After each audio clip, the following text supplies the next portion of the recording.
Well, hey, welcome back. Today we're going to be talking about how to pool money to buy real estate.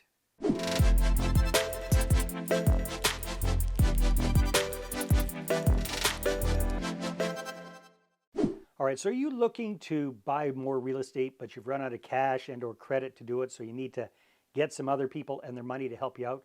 Well, that's what this is all about, how to pool money to buy more properties. And in this video, we're going to cover everything from identifying potential investors or joint venture partners to finding the right property to managing everything. All right, well, first of all, let's take a look at the big benefits of pooling money to buy more properties. Well, first of all, number one benefit is it allows you to keep going. 80% of real estate investors are stuck with one or two, maybe three properties in their portfolio because they hit that wall, they ran out of cash, they ran out of credit to do more deals. That's because they completely rely on self-funding. When you start pooling money together, you can do more deals, you can do better deals, you can start getting into bigger properties. So the big benefits are that this allows you to keep scaling your business. You don't have to slow down. So next, let's take a look at who should you be looking for as potential partners, joint venture partners or investors to pool money together with. So what I'm going to recommend is that you start off with your existing network, your existing connections. Who are these people? Friends, family members, coworkers, business associates, people that you have a relationship with. They know you and you know them. That's criteria number one. Why is this so important? Because quite frankly, for somebody to pool their money with you, they're going to need to know you, like you, and trust you with their money. If you're going out to complete strangers, they don't know you, they don't like you, they don't trust you with their money, you're starting from scratch. This is also the safest place to go when it comes to pooling money, because if you're trying to raise capital and pool money from strangers, now you're starting to get into the securities realm. You're starting to get into the Securities and Exchange Commission kind of realm of power and control in the States, local provincial authorities in Canada, and it gets a little bit iffy, it gets a little bit dicey. So you want to be very, very careful around that. On the other hand, when you bring in joint venture partners from your existing network, friends, family members, coworkers, business associates, you have that pre-existing relationship, it's much safer. Okay, now here's another tip. Another great group of people to look at are folks who are already interested in real estate investing but haven't quite taken the first step. So where do you find these kind of folks? At your local real estate investment association or local real estate meetup or local real estate club. These are great places to go because quite often the majority of people that are going to these meetings are very, very keen on real estate investing, but they actually haven't done anything or they haven't done much yet. So you're kind of sitting on the sidelines waiting to take action. But for whatever reason, either lack of knowledge, lack of skills, lack of time, just being scared, they haven't really done very much. But if you come on the scene and you've got that experience and you've got the deals, you can very easily partner up with these people. And here's the big benefit. Especially if you go to these meetings for a while and you make that connection, you've got the know factor, you've got the like factor, and they already have drank the Kool-Aid about investing in real estate. So you don't have to educate them about the big benefits of real estate investing. So there's a couple of ideas for who you can approach as people to pool funds together with. Next thing you want to take a look at is how are you going to define the roles of the different people that are involved in a deal. So if you're pooling your money together with a number of people to buy a property, that's kind of like a partnership, right? Maybe you're bringing your own money into the deal, they're bringing money into the deal, you're bringing the deal, you're bringing the know-how, the knowledge, the experience. You have to decide, how are you going to structure that? How are decisions going to be made? You know, is it all going to be up to you, or are you going to have consensus amongst all of the partners? And also, what is the ownership split going to be? So for example, quite often if it's a small deal, a single family home type deal, usually what I've seen is it's a 50-50 kind of a split.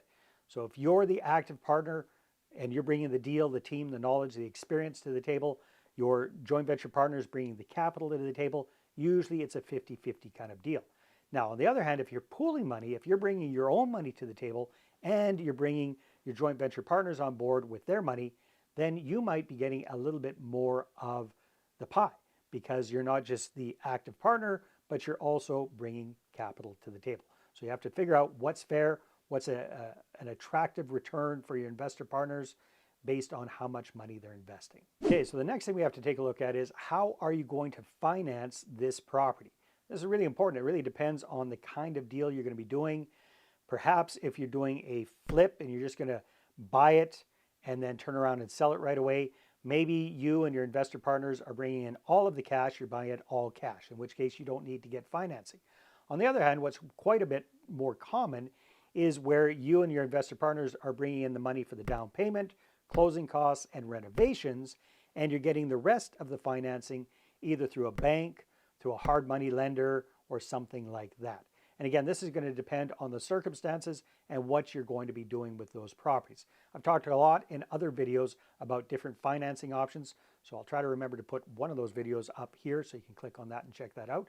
But bottom line is, if you're going for a traditional loan, chances are you're going to have to qualify for that financing. So a big benefit of pooling your money is that it's not just based on you.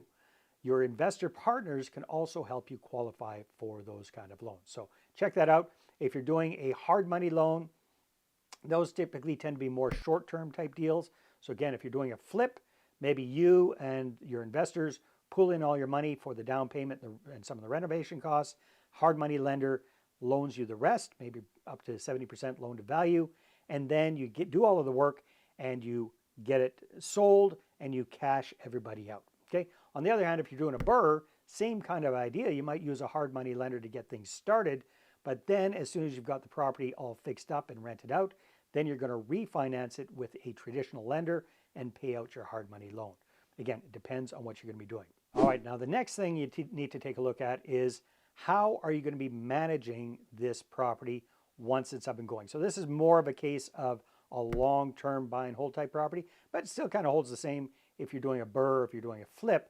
Who's going to be the person kind of in charge of everything? And I'm assuming that's going to be you. So if you're doing a longer term buy and hold type property, then you really have to decide on, okay, how is the management of this property going to look? How is the reporting to your investor partners going to look? And here's my recommendation for you. When you're first getting started with this, I recommend that you meet with everybody on a very regular basis. So for example, year one, I would recommend that you meet with everybody quarterly. So every 3 months you're getting together on Zoom or in person, and you're just going over the numbers and you're showing people how the property is working out. Okay. After the first year, moving ahead after that, then maybe the second year you're getting together every 6 months, and then maybe the third year and beyond, you only need to get together with people once every year, right? Depends on what they're looking for. Make sure you're open if they want to reach out to you and find out information or connect with you anytime. Make sure you welcome that as well. But start with a lot of meetings up front, first years, early days, and then you can scale it back as you move forward. All right, so now when it comes to finding these investors for pooling capital together, you got a couple of choices. You can bring people on as investors, where basically they're putting money into the deal and they're getting a fixed return, a specific return on their money for investing with you. Or you can bring people on more as joint venture partners, where they're getting equity in the deal and they're getting a piece of the action. They're getting profit on the deal. What are the pros and cons of each? Well, if you're bringing people on just as investors who don't necessarily have direct ownership in that property, then you're kind of in the securities field. So you have to be very, very careful about that. Make sure that you're all set up properly with a real estate lawyer and that you've got everything set up as a small syndication perhaps, or however that's going to work best for you. So again, you need to consult with an experienced real estate lawyer about that. Now, if you're bringing people on as joint venture partners, typically tends to be a little simpler.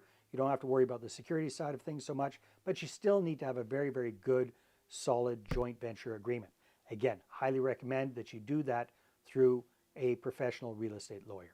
All right, speaking of pooling funds together to buy property, this reminds me of a client that I was working with recently doing one of our capital blueprint intensive sessions, a consultation with him.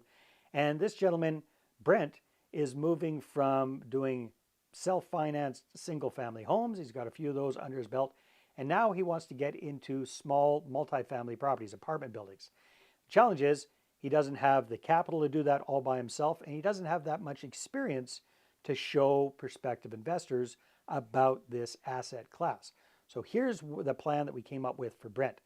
Instead of him trying to raise capital cold, what he's going to do is he's going to bring on joint venture partners, and he's going to put his own money into the deal. He's going to put his own skin in the game. And by doing that, it's going to be much more attractive for his investor partners. They're going to see that he's very serious, that he's got his own money in the deal.